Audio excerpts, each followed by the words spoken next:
में हमारे साथ मौजूद है हरियाणा प्रवक्ता जो हैं आप पार्टी के। आइए जानते हैं चुनावों को लेकर इनका क्या कहना है। जी, क्या कहना चाहोगे जो लोकसभा चुनाव हैं और इंडिया गठबंधन की तरफ से आप पार्टी के प्रत्याशी सुशील गुप्ता को मैदान में उतारा गया है, तो कैसा माहौल नज़र आया? आप आज कुरुक्षेत्र नामांकन पत्र दौरान यहाँ पर पहुँचे हो। देखो, कुरुक्षेत्र में तो किसी प्रकार का जीत को लेके कोई संशय है ही नहीं। उसके कारण है कि बीजेपी ने जो ना बड़ा टाइम से हरियाणा प्रदेश में जातिवाद की एक कढ़ाई चढ़ा रखी है, और जैसे ही आम आदमी पार्टी ने कुरुक्षेत्र से गुप्ता जी को कैंडिडेट बनाया तो यूँ एक प्रकार से उनकी कढ़ाई में छोंक लग गया, और वो छोंक की इसी दशक उठी। सबसे पहले तो बीजेपी ने कोई कैंडिडेट नहीं टोया पाया, और ले दे के जो है वो एक कोयला चोर ने कैंडिडेट बना के ले आए। और कोयला चोर भी के है, मैं क्योंकि मैं खुद हिसार से बिलोंग करता हूं तो मैं आपने स्पष्ट बताऊं कि पिछले चुनाव में मोदी जी ने खुद नवीन जिंदल को कोयला चोर बताया, और हिसार में जिंदल का बारना आगे सारे बीजेपी के जितने नेता हैं सब ने नंगे होके काला तेल छिड़किया उसके बारना आगे, और पूरा छड़दम तारा लट खाए।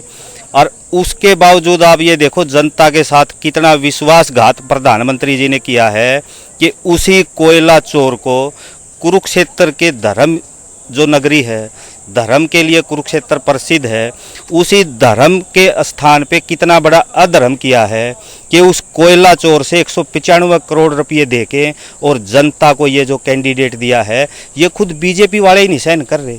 तो इसीलिए कुरुक्षेत्र से गुप्ता जी की भारी बहुमत से और पूरी तरह से जो है बहुत तगड़े उससे जीत होएगी। और मैं तो ये कहूँगा कि आज इंडिया गठबंधन की लहर है, आज इनको कोई जो ना कोई जगह नहीं मिल रही जीतने के लिए। ये बिल्कुल छोटी छोटी छेरों से जो ना अपने लिए जीत की संभावना देखने की कोशिश कर रहे हैं, जो कि इनको नहीं मिलेगी।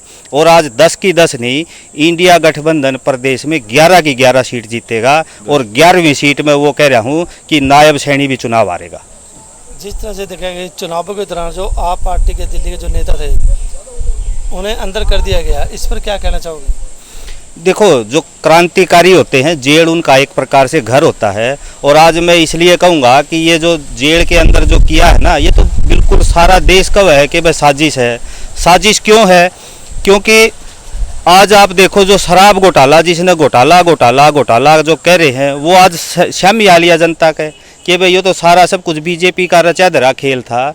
और वो जो शराब कारोबारी जो शरत रेड्डी जिसने बतावे हैं कि भाई जो वो बतावे हैं, उस शराब कारोबारी से बीजेपी जो है वो चंदा लेंदी पकड़ी गई, और भारत की जो सबसे बड़ी अदालत है उसने मां ठग और तानाशाह की गठड़ी खोली, तो तब ये तानाशाह पकड़ में आया और चोर पकड़ में आया। तो ऐसे में जिस तरह से उनको नेताओं को अंदर कर दिया, कितना असर पड़ेगा अब चुनाव में उनका? चुनाव तो पूरा जोर शोर से जनता चुनाव लड़ रही है इस बार। जो है ना, कोई ये नहीं कि इसके अंदर करने से ये फर्क पड़ेगा, इस नेता के उससे ये फर्क पड़ेगा। अब जनता ने स्पष्ट कर लिया कि भाई एक प्रकार से देश में तानाशाही लागू होगी, संविधान खतरे में है, देश को तानाशाह से बचाना है, संविधान को बचाना है, और संविधान को बचाने के लिए जनता चुनाव लड़ रही है, और उससे कोई फर्क नहीं पड़ता। और बल्कि ये है कि भाई और तानाशाही जो है जनता की समझ में आई है कि भैया तो सरेआम लूट मचा रखी है। और मैं तो इस मामले में आपने ये कहूँगा कि भाई आज जो देश में तानाशाह बैठा है, कि वो जो पुराने जो इनके सुनते थे ना कि भाई तानाशाह जो है ये जो लुटेरा है ये घर से अकेले ही चला था गहने चुरा के, घर से अकेले ही चला था गहने चुरा के, रास्ते में चोर लुटेरे डाकू मिलते गए और गिरोह बनता गया। ये आज भारतीय जनता पार्टी की सच्चाई है। कहने का मतलब कि जो तानाशाही है भाजपा की, कहीं ना कहीं यहाँ पार्टी को उसका फायदा होने वाला है।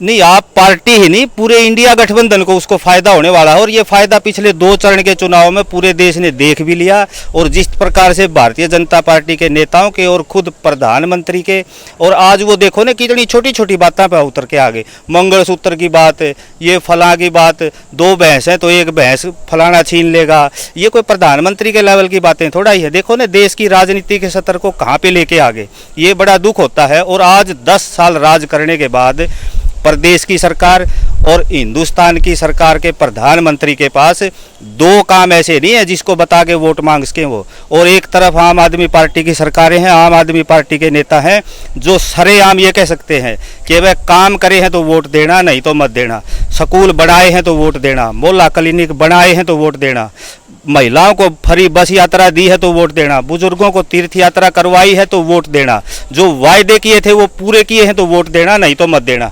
लेकिन आज बीजेपी के पास 10 साल सरकार चलाने के बाद एक भी काम गिनवाने के लिए नहीं है जिसके आधार पे वोट मांग सके।